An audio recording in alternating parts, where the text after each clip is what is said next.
اس میں حاضر ہیں۔ آج کا موضوع جس پہ میں انشاءاللہ تبارک و تعالی گفتگو کروں گا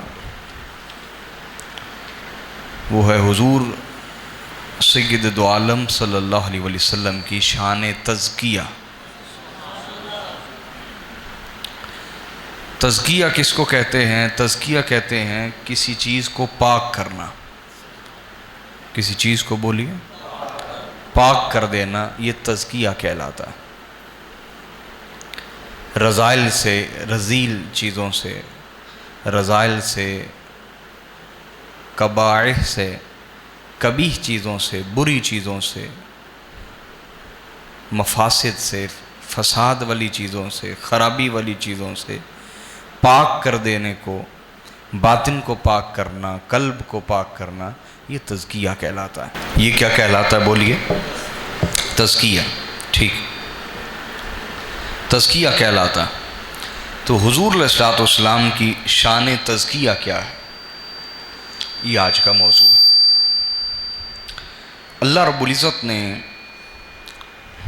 قرآن پاک میں متعدد مقامات پر حضور علیہ السلام کی شان تزکیہ کو بیان فرمایا ہے کہ حضور کی شان تزکیہ کیا ہے۔ مراد یہ ہے کہ حضور جس پر نگاہ فرمائیں اس کا باطن کیسے پاک ہو جاتا ہے، حضور جس پر توجہ فرمائیں اس کا قلب ہر طرح کی خرابی سے، فساد سے، رذیل اور دنی چیزوں سے، گھٹیا چیزوں سے کیسے پاک ہو جاتا ہے، یہ اللہ رب العزت نے کئی مقامات پر بیان فرمایا۔ ٹھیک ہے بیٹے، حضرت ابراہیم علیہ السلام اور حضرت اسماعیل علیہ السلام کعبۃ اللہ تعمیر کر رہے ہیں، کعبۃ اللہ تعمیر کر رہے ہیں۔ اللہ تعالیٰ نے ارشاد فرمایا اعوذ باللہ من الشیطان الرجیم وَإِذْ يَرْفَعُ إِبْرَاهِيمُ الْقَوَاعِدَ مِنَ الْبَيْتِ وَإِسْمَاعِيلُ رَبَّنَا تَقَبَّلْ مِنَّا إِنَّكَ أَنْتَ السَّمِيعُ الْعَلِيمُ۔ میرے نبی وہ وقت یاد کریں کہ جب ابراہیم اور اسماعیل دونوں مل کر اللہ کے گھر کی بنیادیں رکھ رہے تھے اور ساتھ ساتھ کہتے چلے جاتے تھے اللہ یہ ہماری طرف سے خدمت قبول فرما لے۔ اس میں ادب سمجھا دیا کہ خدمت کا ادب یہ ہے کہ وہ جتنی بھی بڑی ہو انسان اس کو بڑا نہ سمجھے۔ خدمت جتنی بھی بڑی کر لے، عمر بھر کیوں نہ کر لے، ساری زندگی کرتا رہے، اس کو کبھی بڑی خدمت نہ سمجھے، اس کو کبھی احسان نہ سمجھے، اس کو یہ نہ سمجھے کہ میں نے احسان کر دیا۔ میری بات سمجھے، عمر بھر بھی خدمت کرتا رہے، اس کو اس کی نظر میں وہ خدمت ضخیم نہ نظر آئے، قلیل نظر آئے، بہت بڑی نظر نہ آئے بلکہ بہت تھوڑی نظر آئے، تبھی تو وہ ساتھ ساتھ کہے گا نا اللہ اس لائق تو نہیں کہ قبول ہو جائے لیکن تو قبول فرما لے۔ تو اس میں ادب سمجھایا انبیاء نے۔ یہ چیز ہمیں اپنے اندر پیدا کرنی چاہیے نا، صرف ہم واعظ اور تقریر سنیں اور یہ چیزیں اپنے اندر پیدا نہ کریں تو کیا فائدہ۔ تو یہ ادب سمجھایا دو نبیوں نے، حضرت ابراہیم اور حضرت اسماعیل علیہ السلام نے، اور فرماتے بے شک تو خوب سننے والا، خوب جاننے والا ہے، یعنی ہماری دعائیں سن رہا ہے اور جانتا ہے کہ ہم صرف تیرے لیے کر رہے ہیں، اس کے سوا ہمیں کچھ اور چاہیے، تو اندر کے دلوں کے حوال سے واقف ہے۔ ربنا وجعلنا مسلمین لک ومن ذریتنا امۃ مسلمۃ لک۔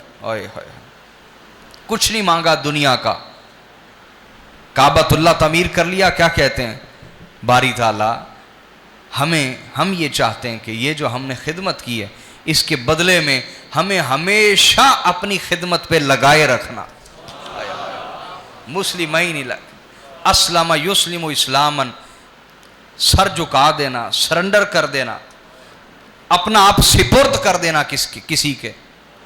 اسلام کا معنی ہے اپنا آپ سپرد کر دینا، سرنڈر کر دینا، سر جھکا لینا، اپنا پیش کر دینا ربنا وجعلنا مسلمین لک، اللہ ہم اس خدمت کے بدلے میں بھی یہ چاہتے ہیں کہ ہمیں ہمیشہ کے لیے خدمت کے لیے قبول فرما لے، یہ خدمت ہم سے کبھی چھینی آگا نہ، خدمت کا شرف ہم سے نہ جاتا رہے، بس یہ چاہیے اور کچھ نہیں چاہیے۔ ہم تو صرف قرآن پڑھتے ہیں نا، اس سے سیکھتے نہیں، صحابہ نے سیکھا بھی۔ صحیح مسلم کی حدیث ہے کہ حضرت ربیعہ رضی اللہ تعالی عنہ رات کے وقت حضور کی خدمت کرتے تھے، رات کو، معاوضے پہ نہیں تھے، تنخواہ پہ نہیں تھے، بس جسے سمجھ آ جائے کہ زندگی تو گزر ہی جانی ہے، زندگی تو، لیکن اپنے مرشد کے قدموں میں گزر جائے، ان کی خدمت میں بسر ہو جائے، اس سے مبارک زندگی کوئی نہیں۔ تو صحابہ چونکہ حضور صلی اللہ علیہ وسلم سے استرشاد کرتے تھے، ہدایت لیتے تھے، حضور مرشد اول ہیں، تو ان کا رشتہ اپنے مرشد سے کیسا تھا؟ ساری رات خدمت میں رہتے جی، انہیں دکانیں یاد نہ آتی، کاروبار یاد، بہانے یاد نہ آتے، دکانیں یاد نہ آتی، سبحان اللہ، وہ بہانے ختم کر کے سرکار کی بارگاہ میں آتے تھے، واہ واہ۔ تو رات کا وقت خدمت کرتے، ایک دن تہجد کے وقت حضور علیہ الصلوۃ والسلام کو گرم پانی سے وضو کرایا، حضور خوش ہو گئے، خوش ہو کے فرمانے لگے سل یا ربیعہ، ربیعہ آج کچھ مانگ ہی لے، بڑے عرصے سے میری خدمت کرتے ہو، ساری رات خدمت میں رہتے ہو، جاگتے ہو، ساری رات جاگتے ہو کہ حضور کسی وقت بھی اٹھ سکتے ہیں، کسی وقت بھی سرکار آواز دے سکتے ہیں، کسی وقت بھی حاجت ہو سکتی، کوئی ضرورت پڑ سکتی، ساری رات جاگتے ہو، بڑے عرصے سے خدمت کر رہے ہو، ربیعہ آج کچھ مانگ ہی لو، مانگو نا، کچھ مانگو نا ربیعہ۔ تو حضرت ربیعہ بولے اسألوک مرافقتک فی الجنہ، حضور میں آپ سے مانگتا ہوں اور بس آپ کی خدمت مانگتا ہوں، اسألوک آپ سے مانگتا ہوں اور فقط آپ کی خدمت مانگتا ہوں، فی الجنہ، جس طرح دنیا میں خدمت میں رکھا ہے اسی طرح جنت میں بھی خدمت میں قبول فرمائیے گا، آپ سے مانگتا ہوں، آپ کی خدمت مانگتا ہوں، جنت میں مانگتا ہوں، سبحان اللہ۔ سب کچھ مانگ لیا خدا سے، تجھ کو مانگ کر اٹھتے نہیں ہے ہاتھ میرے اس دعا کے بعد، حضور یہ چاہیے اور کچھ بھی نہیں چاہیے۔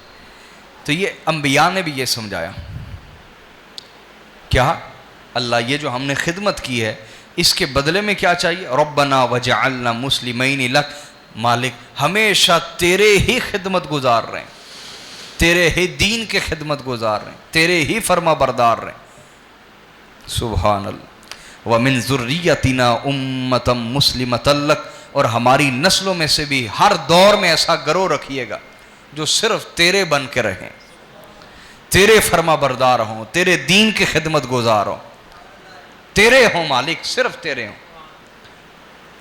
وَأَرِنَا مَنَاسِكَنَا وَتُبْ عَلَيْنَا، اور حج کیسے کرنا تیرے گھر کا یہ بھی تعلیم ہمیں دے دے، وَتُبْ عَلَيْنَا، اور ہمیں معاف کر دینا اگر خدمت میں کوئی کمی رہ گئی ہو۔ ہائے ہائے ہائے، حق ادا کر کے یہ کہنا کہ حق ادا نہیں ہوا، حق ادا کر کے یہ کہنا کہ حق ادا، یہ اصول خدمت ہے، یہ اصول خدمت۔ اور ہم کچھ بھی نہ کر کے یہ سمجھتے ہیں کہ بس احسان کرتے ہیں، سب کچھ کیا ہوا ہے۔ تو قرآن نے سمجھایا کہ دونوں پیغمبروں نے ہر طرح کی قربانی خدمت دینے کے بعد کیا کہتے ہیں؟ وَتُبْ عَلَيْنَا، مالک معاف کر دینا، کچھ بھی نہیں کر سکے، کیا کیا تیری شان کے لائق نہ کر سکے، معاف کر دینا ہم، اِنَّكَ أَنْتَ التَّوَّابُ الرَّحِيمُ، بے شک تو ہی خوب توبہ قبول کرنے والا اور خوب رحم فرمانے والا۔ اب آگے دعا کیا کی؟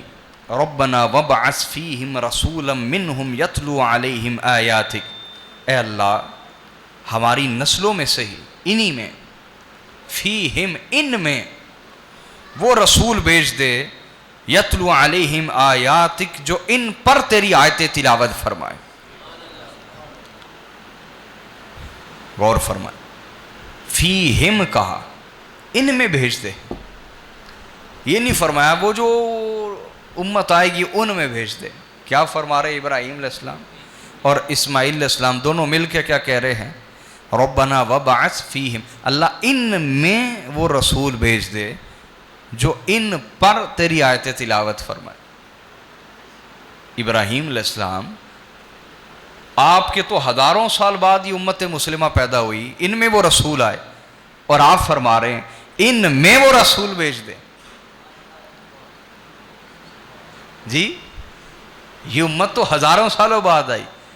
ہاں مفسرین نے لکھا کہ جیسے ہی آپ سرکار علیہ الصلوۃ والسلام کے میلاد کی دعا کر رہے تھے, حضور کی آمد کی دعا کر رہے تھے, اللہ نے سارے پردے حضرت ابراہیم علیہ السلام کی نگاہوں سے ہٹا دیے. ادھر کھڑے کھڑے اس امت کو بھی دیکھ لیا اور اس امت میں آمد مصطفیٰ کو بھی دیکھ لیا. تو دعا کی اللہ ان میں وہ رسول بھیج دے جو ان پر تیری آیتیں تلاوت فرمائے. وَيُعَلِّمُهُمُ الْكِتَابَ وَالْحِكْمَةَ, اور ان کو کتاب کی تعلیم دے اور حکمت کی تعلیم دے. وَيُزَكِّيهِمْ, اور ان کے باطنوں کو, ان کے قلوب کو پاک کر دے, تزکیہ کر دے, ان کے باطنوں کا پکیزہ کر دے. اِنَّكَ أَنْتَ الْعَزِيزُ الْحَكِيمُ, بے شک تو ہی بڑا غالب, بڑا حکمت والا ہے. اب اس میں غور فرمائیں. ہم یہ کہتے ہیں یہ جو فرمایا وَيُعَلِّمُهُمُ الْكِتَابَ, کتاب کی تعلیم دے, تعلیم کتاب سے مراد شریعت ہے. تعلیم کتاب سے مراد بولیے. اور حکمت اور تزکیہ اس سے مراد تصوف و طریقت ہے.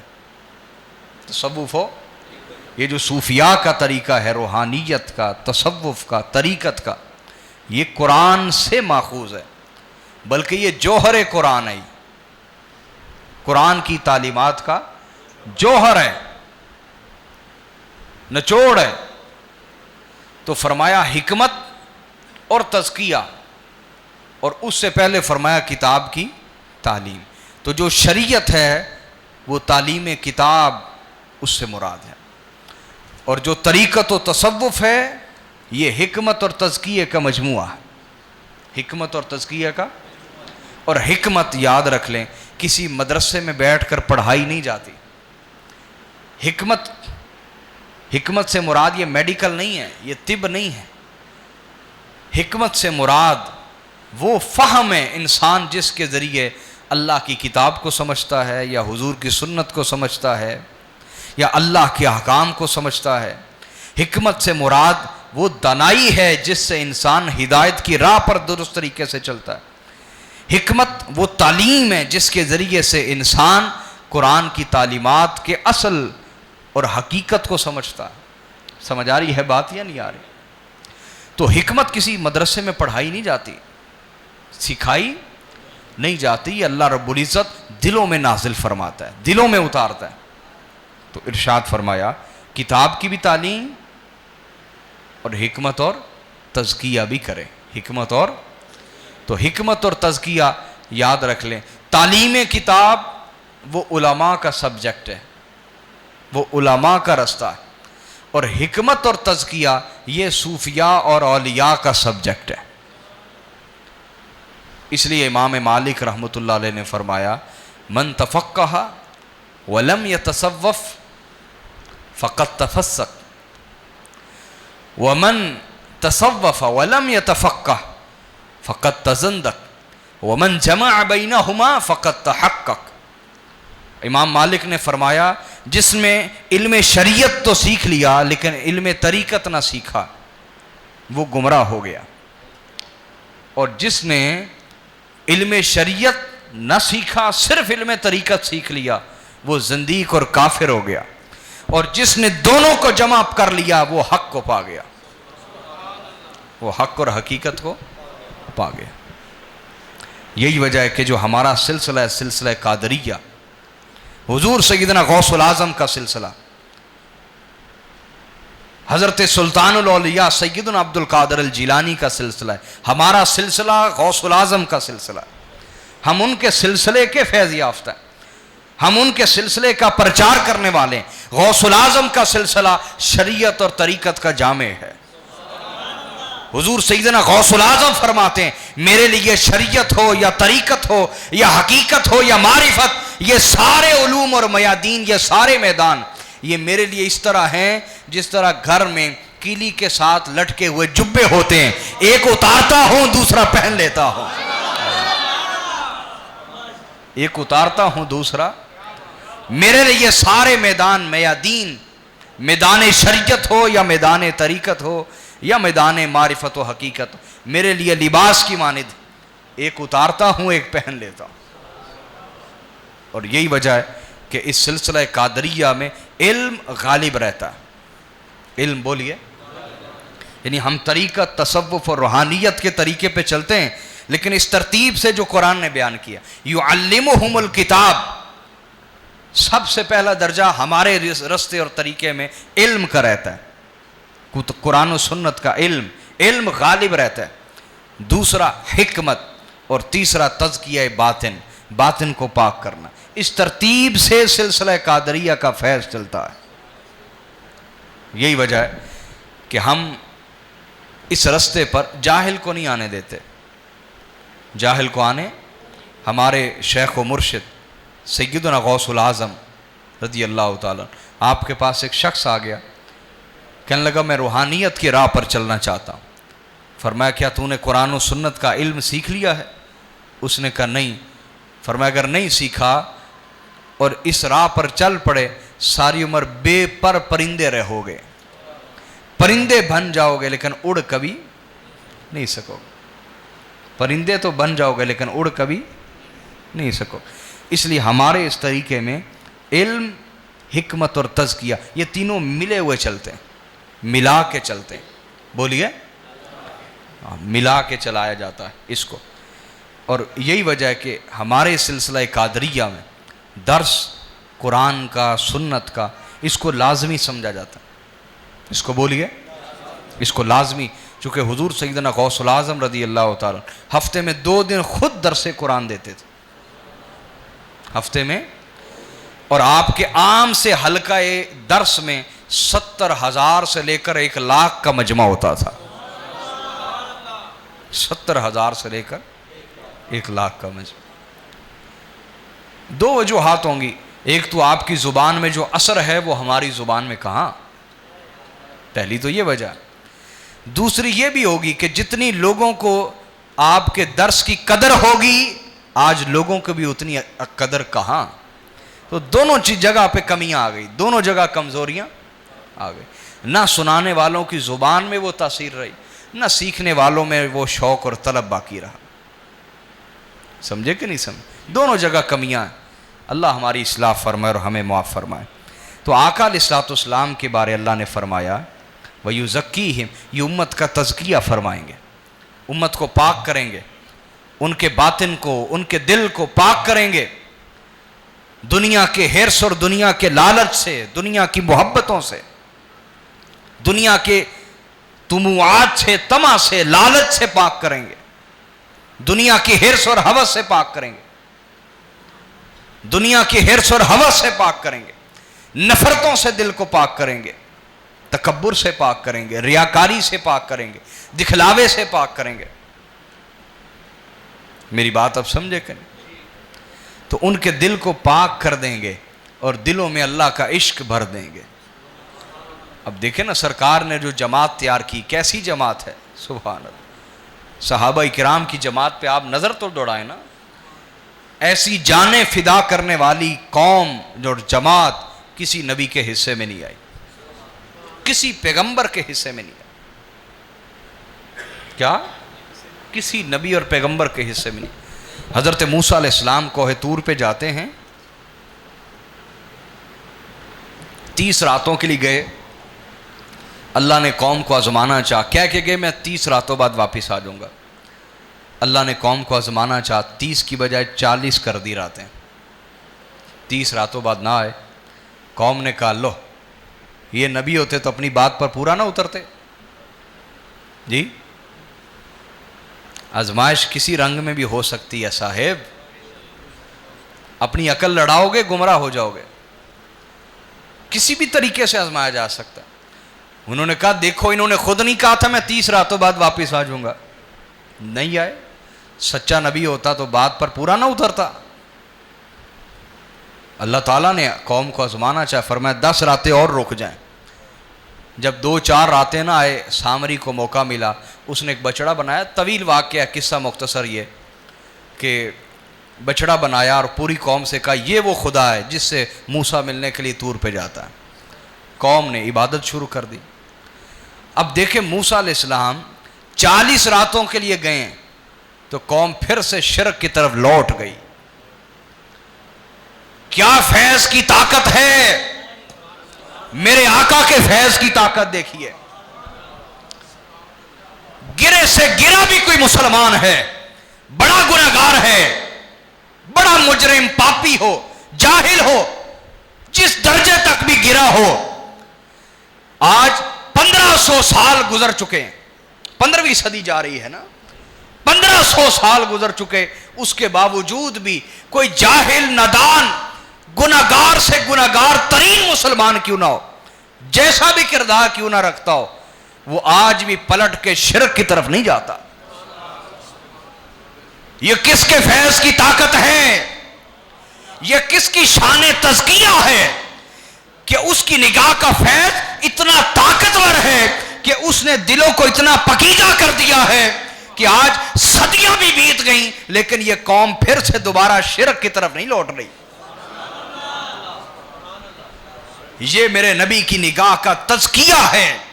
امت کا ایسا تزکیہ فرمایا, امت کو ایسا پاک کیا, ان کے دلوں سے شرک کی رذالت کو, شرک کی گندگی کو ایسا دور کیا کہ صدیاں بھی بیت گئی, امت پلٹ کے شرک کا سوچتی تک نہیں. یہ نگاہ مصطفیٰ کا فیض ہے, یہ شان تزکیہ ہے میرے آقا کا, شان تزکیہ. باطن کو ایسے پاک کر دیا, شرک سے کفر سے ایسا پاک کیا.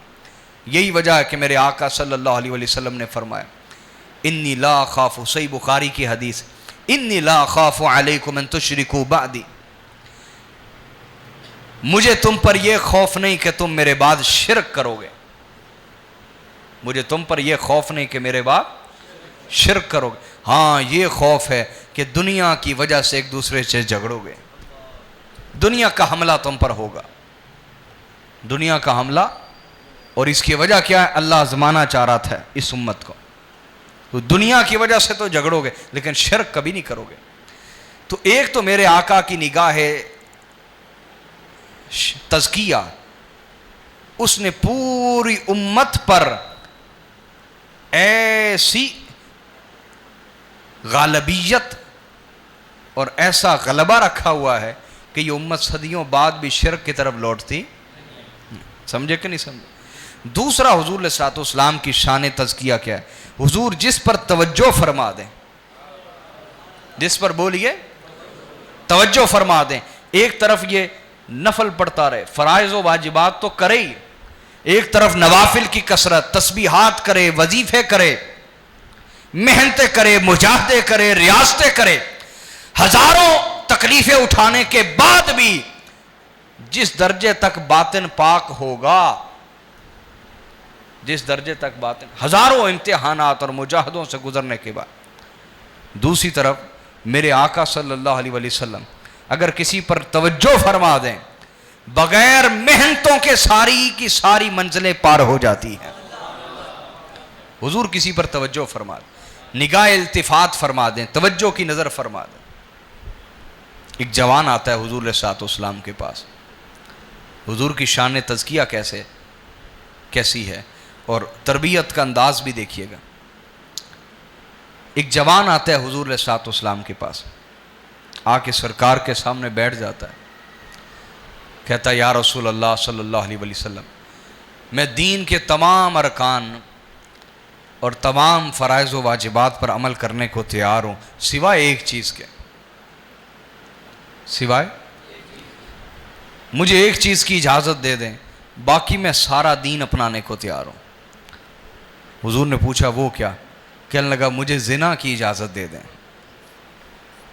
بدکاری کی اجازت دے دیں۔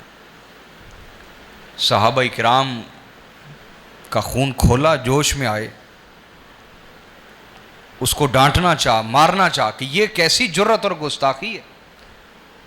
حضور علیہ الصلوۃ والسلام نے فرمایا ٹھہرو، میرا معاملہ ہے، بیٹھ جاؤ۔ آقا علیہ السلام نے فرمایا بیٹے میرے قریب آ جا۔ اس کو قریب کر لیا۔ حضور کی نگاہ تزکیہ دیکھیں، سبحان۔ حضور نے پوچھا بیٹے بتا، اگر کوئی تیری ماں کے ساتھ بدکاری کرے تجھے کیسا لگے گا؟ اس نے کہا یہ تو میں برداشت نہیں کر سکتا۔ فرمایا اگر کوئی تیری بہن کے ساتھ بدکاری کرے؟ اس نے کہا یہ بھی میرے لیے قابل برداشت نہیں۔ حضور نے پوچھا اگر کوئی تیری بیٹی کے ساتھ بدکاری کرے؟ اس نے کہا یہ بھی میرے لیے قابل برداشت نہیں ہے۔ تو حضور علیہ الصلوۃ والسلام نے فرمایا بیٹے تو بھی جس سے بدکاری کرنا چاہتا ہے وہ کسی کی ماں ہو سکتی ہے، کسی کی بہن ہو سکتی ہے، کسی کی بیٹی ہو سکتی ہے۔ جو اپنے لیے پسند نہیں کرتے وہ دوسروں کے لیے کیوں پسند کرتے ہو؟ بس سرکار نے یہ فرمانا تھا کہ وہ روتا ہوا حضور علیہ السلام کی بارگاہ میں جھک گیا، اور اس نے پھر ایسی توبہ کی کہ پلٹ کے کبھی بدکاری کا خیال دل میں نہ آیا۔ یہ حضور کی شان تزکیہ، حضور جس پر توجہ فرما دیں۔ اس لیے یہ میلاد کی محافل ہم کرتے ہیں، اس لیے ہم میلاد مناتے ہیں، اس لیے آقا کی محبت سکھاتے ہیں کہ تم ذاتی طور پہ چاہو عبادتوں، ریاضتوں، مجاہدوں کے ذریعے سے مقام تزکیہ حاصل کرنا، اپنے باطن کو پاک کرنا، دل کو پاک کرنا، شاید صدیوں لگ جائیں اور تم وہ درجہ حاصل نہ کر پاؤ جو حضور کی ایک توجہ سے حاصل ہو جاتا ہے، جو سرکار کے ایک التفات سے حاصل ہو جاتا ہے۔ تو میلاد کی محافل حضور کا قرب سکھاتی ہیں، میلاد کی محافل حضور کی محبت اور عشق سکھاتی ہیں، حضور کی قربت کا شوق دلاتی ہیں، سرکار کے قریب ہونے کا شوق پیدا کرتی ہیں۔ انسان جس کی تعریفیں سنتا رہے، جس کی مدح سرائی سنتا رہے، جس کی توصیف اور تعریف سنتا رہے، جس کی حمد اور ثنا سنتا رہے، لازمی سی بات ہے اس سے محبت کرنے لگ جاتا ہے۔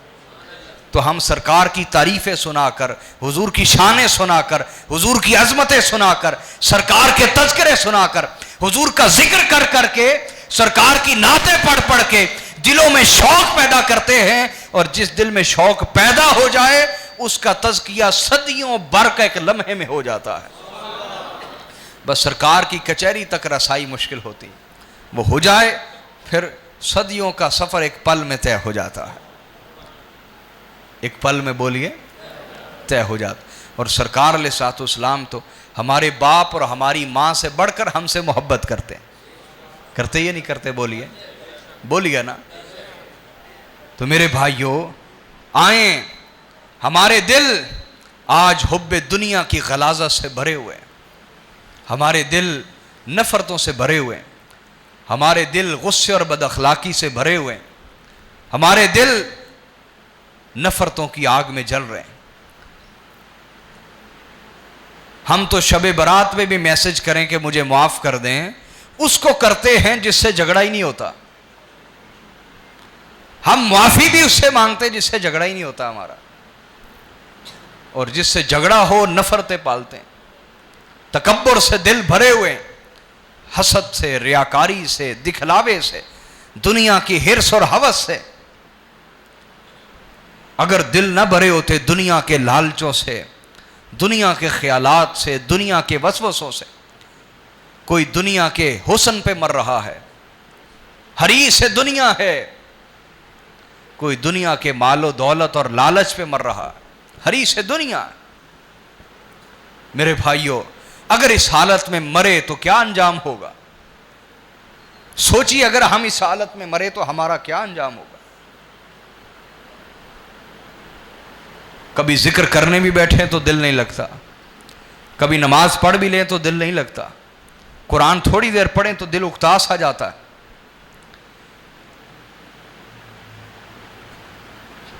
کسی اصلاح بری محفل میں جانا ہو تو تب بھی ہم تب پہنچتے ہیں جب درس ختم ہونے والا ہوتا ہے. یہ کیا چیزیں ہیں؟ اس کو جھڑکیاں مت سمجھیں. دیکھیے اگر آپ میرے پاس بھی اس لیے آئیں کہ میں آپ کی خوشامد کروں, آپ کی تعریفیں کروں, تو پھر آنے کا کیا فائدہ ہے؟ کیا شوگر کے مریض کو تعریف کر کر کے میٹھا کھلاتے رہنا چاہیے؟ یہ اس سے محبت ہے؟ بولیے, یہ اس سے محبت نہیں. یہ اس سے محبت ہرگز نہیں. اس کا علاج کرنا چاہیے, خوش آمدے کر کر کے میٹھا نہیں کھلانا چاہیے. آج ہمارا حال یہ ہے میرے بھائیوں, ہم عبادت سے دور ہیں, ذکر سے دور ہیں, تلاوت سے دور ہیں, درود و سلام سے دور ہیں, حضور کی سنت کی پیروی سے دور ہیں, دین سے دور ہیں. دنیا کی ہرس ہوس دل میں جگہ پکڑے ہوئے ہیں. جوان بچے ہیں تو وہ زندگی کس طریقے سے گزار رہے ہر بندہ جانتا ہے. ان کی تنہائیاں کیسی ہیں, ان کی محفلیں کیسی. بزرگ ہے تو وہ اپنی زندگی پہ غور کریں کہ پہلے بڑھاپا آتا تھا تو لوگ کہتے تھے موت کا پیغام آ گیا, چلو مسجدوں کی طرف, چلو عبادت کی طرف. آج بڑھاپا آنے کے بعد بھی موت کا خیال نہیں. بڑھاپا آنے کے بعد بھی سیاسی ڈیرے نہیں چھٹتے. بڑھاپا آنے کے بعد بھی ذکر, تلاوت, عبادت کا شوق پیدا نہیں ہوتا. بڑھاپا آنے کے بعد بھی سارا دن خبریں دیکھتے رہتے ہیں. یہ کیا وقت ہم پہ آ گیا ہے, ذرا سوچنے کی بات ہے. اور اگر ہم نہیں بھی سوچیں گے تو موت قریب ہے میرے بھائیوں, موت کا وقت قریب ہے.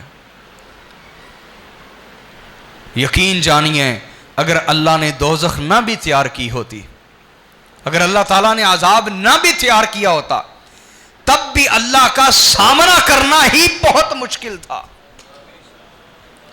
ہم جیسے گناہوں سے بھرے ہوئے, جن کا ظاہر بھی ناپاک اور باطن بھی ناپاک ہے, اللہ کا سامنا ہی ہمارے لیے بہت بڑا عذاب تھا.